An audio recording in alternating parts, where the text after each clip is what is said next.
Bacaan dari Nubuat Daniel. Adalah seorang diam di Babel, namanya Yoyakim. Ia mengambil seorang istri yang bernama Susana, anak Hilkia. Istrinya itu amat sangat cantik dan takwa pada Allah. Karena orang tuanya benar, maka anak mereka dididik menurut Taurat Musa. Yoyakim itu amat kaya. Ia memiliki sebuah taman berdekatan dengan rumahnya.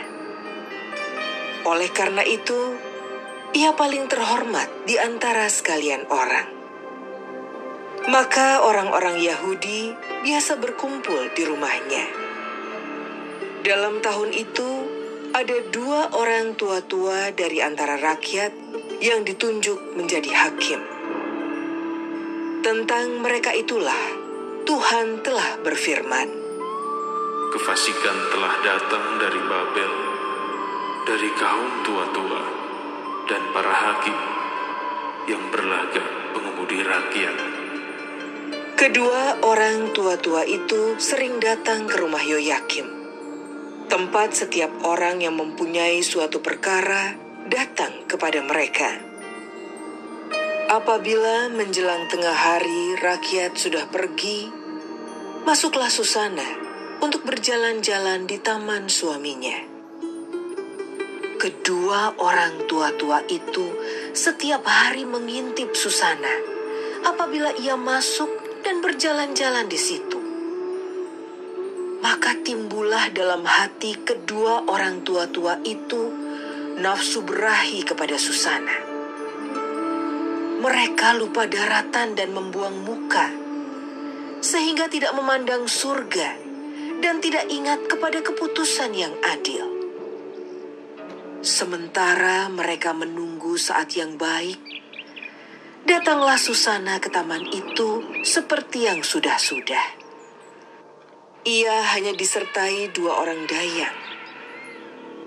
Karena cuaca panas, Susana mau mandi di taman itu.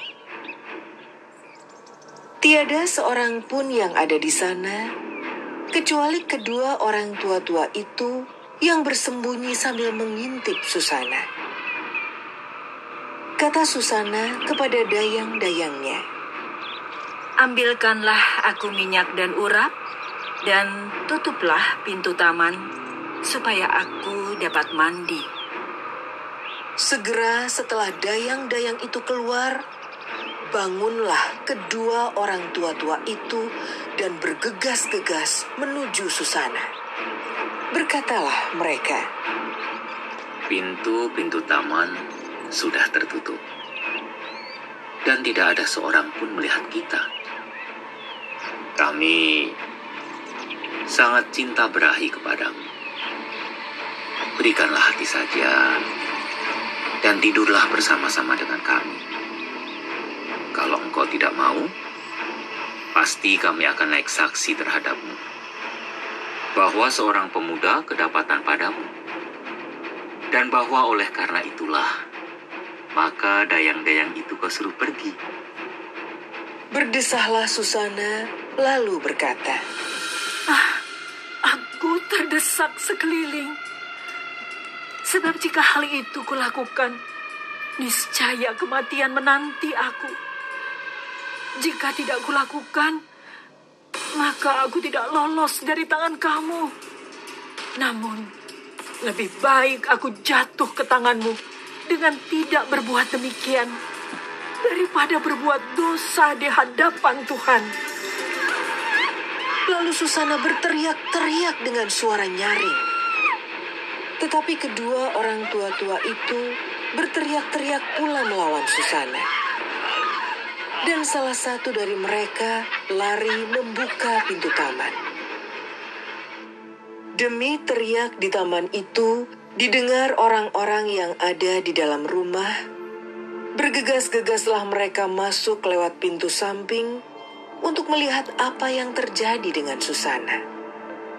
Setelah kedua orang tua-tua itu memberikan keterangan, Maka amat malulah para pelayan, sebab belum pernah hal semacam itu dikatakan tentang Susana. Keesokan harinya, ketika rakyat berkumpul lagi pada Yoyakim, suami Susana, datang pula lah kedua orang tua-tua itu penuh angan-angan fasik untuk membunuh Susana. Di depan rakyat mereka berkata, "Suruhlah ambil Susana, anak Hilkia, istri Yoyakim." Maka diambillah Susana. Ia datang disertai orang tuanya, anak-anak, dan kaum kerabatnya. Sanak saudara dan semua yang melihat Susana menangis. Sementara kedua orang tua-tua itu berdiri di tengah rakyat dan meletakkan tangan mereka di atas kepala Susana. Susana menengadah ke surga sambil menangis, sebab hatinya tetap percaya pada Tuhan. Maka kata kedua orang tua-tua itu, Sedang kami berdua berjalan-jalan di taman. Masuklah Susana bersama dua sahaya. Lalu pintu taman itu ditutup, dan disuruhnya sahaya-sahaya itu pergi. Lalu datanglah seorang pemuda yang bersembunyi di situ, dan ia berbaring bersama Susana. Ketika kami yang ada di sudut taman melihat kefasikan itu, berlari-larilah kami kepada mereka. Walaupun kami melihat mereka tidur bersama-sama di sana, namun kami tidak dapat menangkap pemuda itu, karena ia lebih kuat dari kami. Ia membuka pintu, lalu melarikan diri. Tetapi Susana kami pegang, dan kami menanyakan siapa pemuda itu. Ia tidak mau memberitahu kami. Inilah kesaksian kami. himpunan rakyat percaya akan kesaksian mereka, karena mereka adalah orang tua-tua di antara rakyat. Lagi pula mereka adalah hakim. Atas dasar kesaksian itu, dijatuhkannya hukuman mati kepada Susana. Maka berserulah Susana dengan suara nyaring, Allah yang kekal, yang mengetahui apa yang tersembunyi dan mengenal sesuatu sebelum terjadi. Engkau pun tahu bahwa mereka itu memberikan kesaksian palsu terhadap aku. Sungguh, aku mati, meskipun aku tidak melakukan sesuatu pun dari yang mereka dustakan tentang aku. Maka Tuhan mendengarkan suaranya. Ketika Susana dibawa keluar untuk dihabisi nyawanya, Allah membangkitkan Roh Suci dalam diri seorang anak muda. Daniel namanya. Anak muda itu berseru dengan suara nyaring, Aku tidak bersalah terhadap darah perempuan itu. Maka segenap rakyat berpaling kepada Daniel. Katanya, "Apakah maksudnya kata-katamu itu?" Daniel pun lalu berdiri di tengah-tengah mereka. Katanya, Demikian bodohkah kamu, hai orang Israel? Adakah kamu menghukum seorang putri Israel tanpa pemeriksaan dan tanpa bukti? Kembalilah ke tempat pengadilan, sebab kedua orang itu memberikan kesaksian palsu terhadap perempuan ini. maka bergegaslah rakyat kembali ke tempat pengadilan. Orang tua-tua itu berkata kepada Daniel, Kemarilah, duduklah di tengah-tengah kami, dan beritahulah kami. Sebab Allah telah menganugerahkan kepadamu martabat orang tua-tua. Lalu kata Daniel kepada orang yang ada di situ, Pisahkanlah kedua orang tua-tua tadi jauh-jauh, maka mereka akan diperiksa. Setelah mereka dipisahkan satu sama lain, Daniel memanggil seorang di antara mereka dan berkata kepadanya, Hai, engkau yang sudah beruban dalam kejahatan. Sekarang engkau ditimpa dosa-dosa yang dahulu telah kau perbuat dengan menjatuhkan keputusan-keputusan yang tidak adil, dengan menghukum orang yang tidak bersalah, dan melepaskan orang yang bersalah. Meskipun Tuhan telah berfirman, orang yang tak bersalah dan orang benar janganlah kau bunuh. Oleh sebab itu, jikalau engkau sungguh-sungguh melihat dia, katakanlah, di bawah pohon apakah telah kau lihat mereka bercampur? Sahut orang tua-tua itu. Di bawah pohon mesui. Kembali Daniel berkata, Baguslah, engkau mendustai kepalamu sendiri, sebab malaikat Allah telah menerima firman dari Allah untuk membelah engkau. Setelah orang itu disuruh pergi, Daniel pun lalu menyuruh bawa yang lain kepadanya. Kemudian berkatalah Daniel kepada orang itu, Hai keturunan Kanaan dan bukan keturunan Yehuda, kecantikan telah menyesatkan engkau, dan nafsu birahi telah membengkokkan hatimu.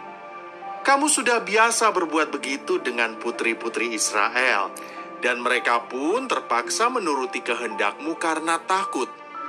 Tetapi putri Yehuda ini tidak mau mendukung kefasikanmu. Oleh karena itu, katakanlah kepadaku, di bawah pohon apakah telah kau dapati mereka bercampur? sahut orang tua-tua itu. Di bawah pohon berangan. Kembali Daniel berkata, Baguslah, engkau mendustai kepalamu sendiri, sebab malaikat Allah sudah menunggu-nunggu dengan pedang terhunus untuk membahan engkau supaya engkau binasa. Maka berserulah seluruh himpunan itu dengan suara nyaring. Mereka memuji Allah yang menyelamatkan siapa saja yang berharap kepadanya. Serentak mereka bangkit melawan kedua orang tua-tua itu. Sebab Daniel telah membuktikan dengan mulut mereka sendiri bahwa mereka telah memberikan kesaksian palsu. Lalu mereka diperlakukan sebagaimana mereka sendiri mau mencelakakan sesamanya. Sesuai dengan Taurat Musa, kedua orang itu dibunuh. Demikian, pada hari itu diselamatkan darah yang tak bersalah. Demikianlah sabda